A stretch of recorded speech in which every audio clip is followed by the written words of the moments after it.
Good morning. Thank you for joining me in this morning mindfulness practice. I hope you had a wonderful weekend and that you've been practicing thinking and feeling what you want and starting to gain an awareness that you can't just wish and hope and dream. You actually have to start to do something that's in alignment with your goal. It might be different kind of work. It might be just doing what you know you have to do, what you're supposed to do, what you should do, but not shoulding all over yourself, just going ahead and taking some small steps, moving forward. Is there some action, some little behavior, something that you could do each day that's more in alignment with what you want?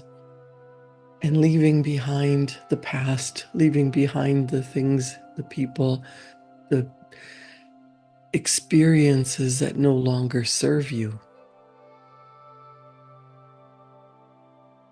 We know that when we do the same things over and over, we get the same results. I'm going to tell a little story from Brian Proctor. This is Bob Proctor's son. And it's a really nice example about the law of attraction, about finding lasting love. Bob Proctor would say, understand that the good that you desire is already here. What you must do is get in harmony with it. And you do that with your thinking. So as I said earlier, it takes more than just thinking about it, but I'm just going to read you Brian Proctor's love story. For much of my life, I had an up and down love life. As difficult as the failures were, I knew my path was a necessary lesson. By the time I was in my 50s, I wasn't sure if a true love story was in the cards for me. I knew I couldn't do anything to change what had occurred in my past, and I did my best to harvest the good from those experiences and move forward with confidence that I was building a better life because of what I had learned. Of course, my two children, Danny and Leanne, have been a blessing, expanding my world in ways I could never have imagined and connecting me to a deep feeling of pleasure, meaning, and purpose. The joy of being their father is my proof that it doesn't matter how bad some things were, I received the gift of two wonderful, beautiful children who positively impacted everything about my life. After my kids were grown and following the end of a particularly tough relationship that I'd been in, I took a long break from dating. I even took a break from thinking about having a woman in my life. Taking that time gave me space to build a life in a way that forced me to consider what I truly wanted and to get clear on what's important to me. Moving forward with my plan to work on myself took a lot of self-reflection and inner work that wasn't always easy. First, I had to identify what I truly wanted for my life without a partner. Defining that helped me gain clarity and to set boundaries. Next, I needed to work on putting myself first, which was also challenging. But I came to know myself better through that process. I moved to Florida and I chose to live in an area where I had often taken vacations. I embraced a new world and the change was good for my soul. It wasn't always easy, but I knew I wanted a clean slate. I needed to become a better version of myself and create new habits. My old patterns were not working, and it was time for me to ask myself why. I needed to come back to what I knew and began thinking from a place of what I wanted rather than what had been. Slowly, after a lot of self-work, I began to feel the desire to be in an honest and loving relationship again. I wanted a woman to love and appreciate, and I wanted someone who would love and appreciate me back for who I was. I deeply desired a genuinely caring, loving, and lasting partnership. In seminars during the question and answer session, you could count on someone raising their hand and asking my dad. Remember, I said this is Bob Proctor's son. In seminars during the question and answer session, you could count on someone raising their hand and asking Dad about finding genuine and lasting love. His answer was always simple and easy to follow. He would give an exercise to take a sheet of paper and draw a circle on it. And in that circle, write my man or my woman, whichever it is you want to attract. Next, you make it look like a starburst with many lines projecting from the circle. Then you write along the lines the qualities you want in a partner and relationship and be very clear. He would add that the first thing you want is for this person to be free and happy, because if they're not, you won't be either. We are all expressions of the same power and can only attract what we are in harmonious vibration with. So this exercise helps you to get clear.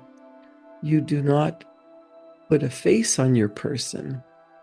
Dad would say this because if you're making this about a specific person, you're messing with their mind, and you do not have a right to do that. You also need to visualize yourself with this person as well as feel what it would be like to spend time together.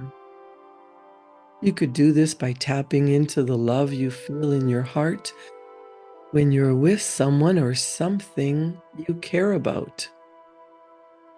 It could be your pet. Doing this exercise puts you in the right vibration to attract the person you are in harmony with. And being clear brings focus. It makes your choices and actions intentional. So now it was my time to put that exercise into practice and try it for myself. First, I wrote out in detail my perfect partner. Then I created a simple Word document and put it on my desktop computer. I decided then rather than a physical description, I would write out what her personality was like, what her morals were, what she enjoyed, and so on. I wrote the things that were important to me. This also became an exercise in boundaries because it helped me clarify what was unacceptable by writing the opposite. Seeing that in writing really helped me define my limits. Every morning I would open the document and read it. I read it with the awareness that the woman I was looking for was on her way. I found myself adding to the document regularly as ideas hit me. I put things like how she would love me, how she would treat me, and I also added how I would love and treat her. I began to have fun with it and I got excited with anticipation. I also deleted things that became less important as I got clearer. I got to where I was looking forward to reviewing this every day because I felt that for the first time, I was getting in harmony with a higher relationship standard that I was defining. I also started writing in my gratitude journal about how grateful I was that this woman was finding her way to me. I freely allowed everything to flow. I did not force anything.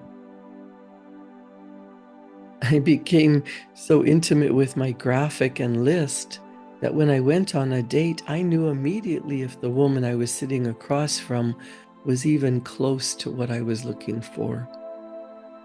I might not have looked as closely if I had not been so aware of what I wanted.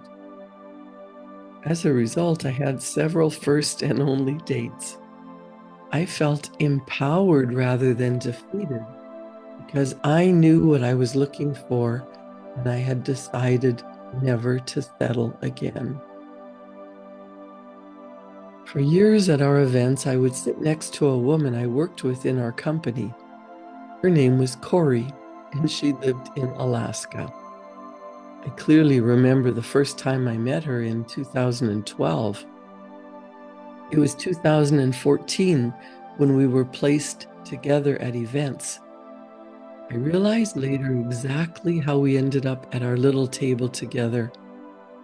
It was my father, Bob Proctor. Dad fell in love with Corey right from the start. He would say to me, "Thinks differently." It was during an event in Los Angeles that Dad decided he needed to be able to see key people from his team while he was on stage, people that he could make eye contact with and confirm that the promises he was making from the stage were being noted and followed through on.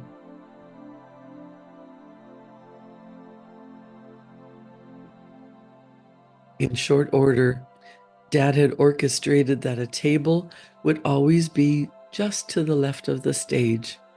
He would be out of the bright lights and close enough that he could see who was sitting there. Then he decided that Corey and I would be the two people sitting there. Our table had always had a third chair where Dad could sit for a break when he gave the audience an exercise. Putting us together at that table deepened my friendship with Corey. I now know that was intentional. Dad often saw what I needed before I did. It was that way for many people in his life. He would patiently wait for us to see what he already knew. Corey and I would go for walks in the morning before the seminar started and discuss what was happening in each other's lives. It was always easy and comfortable. We would see each other once every 2 months or so. We created an easy friendship and got to know each other. I was very interested in her, but wanted to avoid crossing any lines since we were working together. So in my eyes, she was off limits. We had easy chemistry, but it didn't go any further because of work. In 2016, I was staying at my brother Ray's house in Toronto. I clearly remember driving one day and talking with a very good friend, Gina, my father's assistant. I shared with Gina how much I would love to go on a trip to Italy to celebrate my 55th birthday, and I wanted to go with someone special. At that time, I had no one special in my life. Gina suggested I call a woman we both knew and invite her. I told her I was not interested. She said, I said there was someone else I would love to go with, but I felt I couldn't. I remember exactly where I was because of Gina's response. She said, "It's Corey, isn't it?" I have no idea why she said that or how she knew how I felt about Corey. I instantly responded, "I can't because we work together." Gina convinced me that I should let Corey know how I felt. From that moment on, it was all I could think about. I knew Corey was a friend, and from what I knew of her, she certainly fit my description in my ideal partner document. When I returned to Florida, I finally got the courage to call and tell her how I felt. Her first response was, "I like you too, Brian." That was it. She said it in a way that reflected a friendship only. So I hung up feeling dejected. As I sat there, I relived our conversation and concluded that she didn't understand the context of what I was saying. So I called her back and was more explicit. I knew by her awkward silence that I had surprised her. Then finally she said, "Brian, I live in Alaska and you're in Florida. How in the world will we make that work?" I knew at that moment that she was interested in me. I even surprised myself with my response. I said, "Corey, if you're interested in me, let's not worry about how it would work. Let's see how things go and how we feel as we progress." I could feel the words from my father's seminars coming through me. Don't worry about the how. Just decide what you want, and the how will reveal itself. I asked Corey if we could speak every day on the phone. I knew it would be good to keep a connection between seeing each other at events and talking each day would help us get to know each other in a different way. She agreed, and I knew that was a big commitment for her. Corey didn't like talking on the phone. Our friendship had brought to light that she did not particularly like to talk on the phone, plus our time zones put us 4 hours apart. But this is where the magic started to happen. The more I got to know Corey through those daily phone calls, and then when we spent time together, I realized that she was exactly what I had described in my document. The only thing that did not fit was that I wanted to find someone who lived in the same state. So I decided the geography was unimportant. We would figure that out. As I write this, I'm smiling, thinking about how easy it was. Once I got clear, I think my father was as happy as I was when Corey and I got together. I remember when I told Dad that we were getting married, he was delighted. I then said to him that Corey and I had decided that we were going to have a small private ceremony in Hawaii with only our kids present. We are not inviting guests or additional family. We wanted to use this opportunity to bond our families together. We rented a house that was large enough for all the kids and us, and we scheduled an official to perform a sunrise ceremony at 6:30 a.m. Corey and I are both morning people, and this idea really suited us. Well, Bob Proctor does not hear the word no when he really wants something. He made sure that he was at that ceremony and witnessed the entire thing. He had even prepared a piece that he read, and it was beautiful. I am forever grateful that Dad was there and that he didn't hear the word no. Funny enough, we're still trying to explain this to my mother and Corey's parents. Today, Corey and I are married and living a caring, loving relationship, a true love story. Creating that document clarified what I wanted, and I discovered that what I was looking for had been sitting right beside me. Are you looking for true love? If you are attracting what you don't want, you better take a look at yourself, because you are the only person you can change. You can never change another person. Do the inner work first and become what you want to attract into your life. You don't attract what you want, you attract what you are. Get clear on what you want. Get clear on how you want to be treated.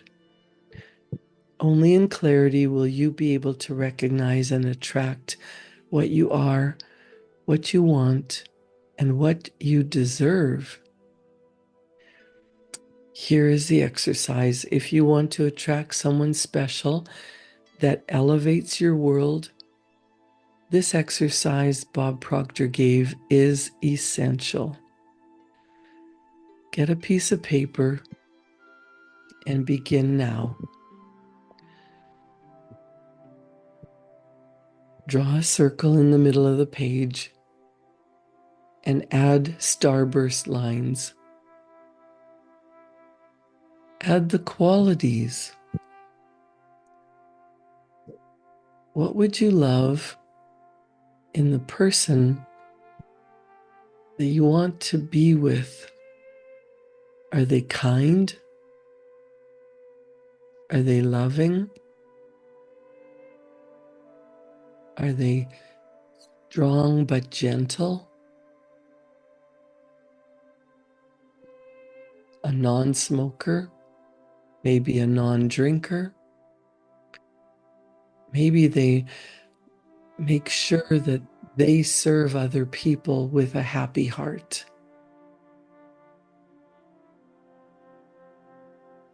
Maybe you want them to be debt-free, independently wealthy, for sure not attached to another person. You want them to be single if you're single.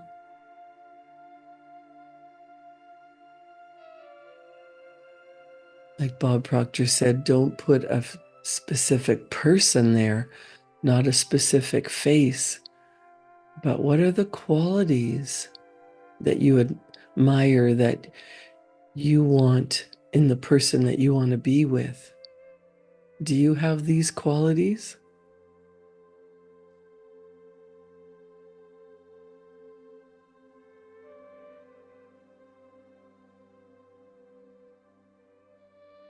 Think about what you really want in the person that you want to maybe spend the rest of your life with.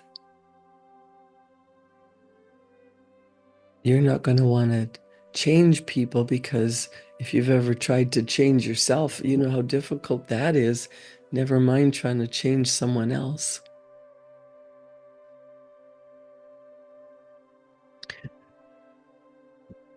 What do you really, really want? If you just spend some time sitting quietly and thinking about all the qualities, if you want to attract someone special that elevates your world, think about your vision several times each day. Feel yourself in this relationship. It doesn't matter how. I've heard of people getting together, one's from Canada, one's from Australia, one's from Germany, one's from India. Obviously, Brian and Corey, one was in Alaska, one was in Florida, and they have the most special, loving relationship of any couple that I know, because they are each individually beautiful, special people. Don't compromise. Don't settle. You could find the love of your life tomorrow, at age 55, at age 80. It doesn't matter. Don't think about a particular person. Once you fill yourself up, once you know what you want, look at all those qualities. Are those qualities that you possess? You want to make sure that you are loving and caring and kind and generous and loyal, that you have everything on the qualities of the person that you want to attract into your life. You want to become those qualities. The law of attraction works because you attract what you are, not what you want. You attract what you're in harmonious vibration with.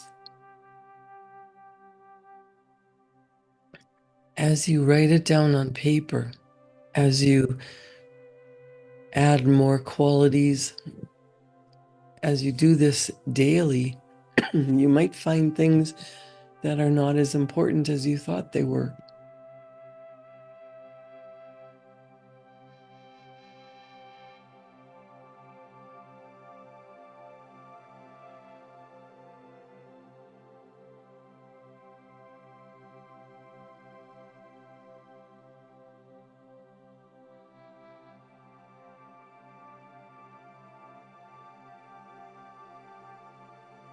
In order to get results in your life that you've never had, you have to do things that you've never done before. This exercise is really simple. But if you think, oh, that's simple, that's stupid, I don't need to do that, do it. Refine it each day and bring clarity to your thoughts.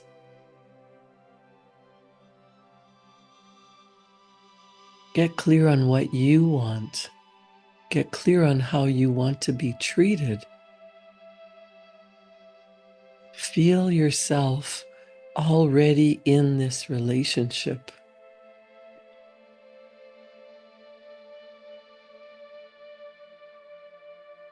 What does it mean to be loved, treasured, sharing your life happily? Of course, when people love each other, there are going to be disagreements. But you don't want to have things the way they've always been. You don't want to have knockdown, drag out fights. You don't want to have jealousy and resentment. You want kindness and calm and equal partnership. You want to be cared for and you want to care for the other person. Whatever it is that you desire, write it down. Spend some time thinking about how that feels. Get into alignment with that energy. Feel that about yourself.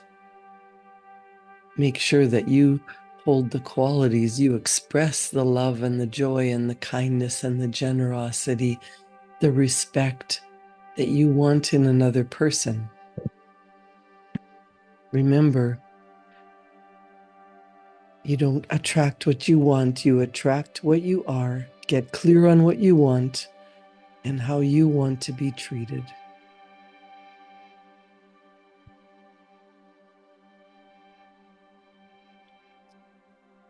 Create a wonderful day. Thank you for joining me in this morning mindfulness practice.